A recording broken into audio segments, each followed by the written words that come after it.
நேற்று ஈவினிங் பார்த்தீங்கன்னா நல்லா குளிச்சுட்டு ஃப்ரெஷ் ஆகிட்டு தான் கிச்சனுக்கே வந்தேன். வந்ததுமே டீ போடலான்னு சொல்லிட்டு பாலெல்லாம் எடுத்து வச்சுட்டேன். ஏன்னா குளிக்க போகிறதுக்கு முன்னாடி கொஞ்சம் நிறைய வேலையெல்லாம் பார்த்து வச்சுட்டு போயிருந்தேன். இட்லிக்கு மாவும் காலி ஆயிடுச்சுன்னு சொல்லிட்டு மாவுமே அரைச்சி வச்சுட்டு பாத்திரம் எல்லாம் வாஷ் பண்ணி வச்சுட்டு போயிருந்தேன். வந்ததுமே பாத்திரம்லாம் அரேஞ்ச் பண்ணி வச்சுட்டேன்.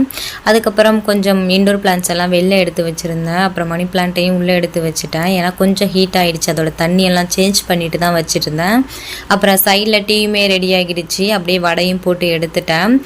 இட்லிக்கு அரைச்ச மாவு உளுந்து மாவில், அதனால் கொஞ்சம் தண்ணியாக இருந்துச்சு. அது கூட ஒரு 3 ஸ்பூன் அளவுக்கு அரிசி மாவு சேர்த்து கொஞ்சம் நல்லா சூப்பராகவே வடை சுட்டு எடுத்திருந்தேன்.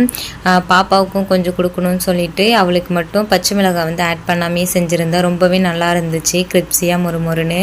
டீ கூட வச்சு நல்லா வடையும் வச்சு சூப்பராக சாப்பிட்டாச்சு. இதெல்லாம் செஞ்சுக்கிட்டு இருக்கும்போது பாப்பா ரொம்ப அழுதுகிட்டு இருந்தா. கொஞ்சம் நேரம் அவளையும் தூக்கி வச்சு விளையாட்டெல்லாம் காட்டிக்கிட்டு இருந்தேன். வீடியோ பிடிச்சிருந்தா லைக் பண்ணி சப்ஸ்கிரைப் பண்ணுங்கள்.